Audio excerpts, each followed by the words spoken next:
Influence of nature and nurture on personality traits. Studying the processes of child development, the researcher is inevitably faced with several fundamental questions, including what leaves a more significant mark on the character, nature or nurture. On the one hand, the English philosopher John Locke believed that the environment and upbringing play a huge role, and intrinsic factors are not essential. On the other hand, the French philosopher Jean-Jacques Rousseau said that all the most vital things in children are inherent, and adults can only carefully accompany and guide them.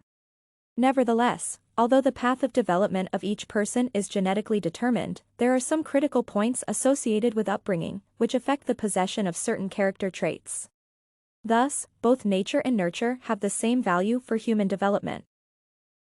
The effects of genes on personality traits, including extroversion, openness, conscientiousness, benevolence, and neuroticism, have been found. Rolls notes that twin studies have shown that genetics determine personality type in 40 to 60% of cases. However, the influence of genes on character is not direct, that is, there is no gene for kindness or a gene for greed. However, they determine the sensitivity to hormones that govern a person's emotions. For example, Hosken affirms that the DRD4 gene determines the sensitivity of neurons to dopamine, the hormone of joy, anticipation, and excitement. There are many variants, alleles, of this gene, which are divided into groups, 2R, 3R, 4R, and 11R. Someone's dopamine sensitivity will be low, such people can live their whole lives in one place, and changing their familiar environment is stressful. On the contrary, someone will have high sensitivity to dopamine, so a carrier of this type of DRD4 gene will constantly seek adventure and change. It is precisely the influence of nature on the presence of certain traits in a person's character. Nevertheless, nurture plays an essential role in the presence of certain character traits. According to Sanderson Huffman, upbringing involves instilling certain moral norms and rules of behavior. For example, if children become the center of the universe for a family and all their whims are satisfied, most likely, such people will develop selfishness and low empathy. On the contrary, when children are required to be independent and have responsibilities, most likely other qualities are present in their characters, such as will, self-control, and empathy. All of the above can be traced to my personal example. So, since I am an introvert, my focus is on my personality. The source of energy is in my inner world of ideas, emotions, and impressions.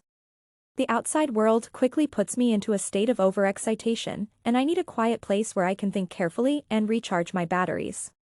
On the one hand, this is an innate quality, because according to my mother's stories, I was not too fond of noisy companies even in infancy. After a short time spent with people, I became capricious and calmed down immediately when I was alone with my mother. On the other hand, most of my hobbies, including drawing and reading books, which were encouraged by my parents, involve loneliness. Moreover, since childhood, my mother taught me to play with dolls and collect Legos. I spent most of my time alone or with my mother, which contributed to my introversion. It seems that, after all, introversion is inherent in me by nature, but in this case, it is difficult not to notice the influence of upbringing. Therefore, two large classes of factors influence the development of personality: biological characteristics, nature, and social environment, nurture. In this regard, the development of certain character traits can be considered the influence of both nature and upbringing. It seems that there is no unambiguous answer to the question, which is more important, nature or nurture? Does this question correlate with what more affects the area of the rectangle, its length or width?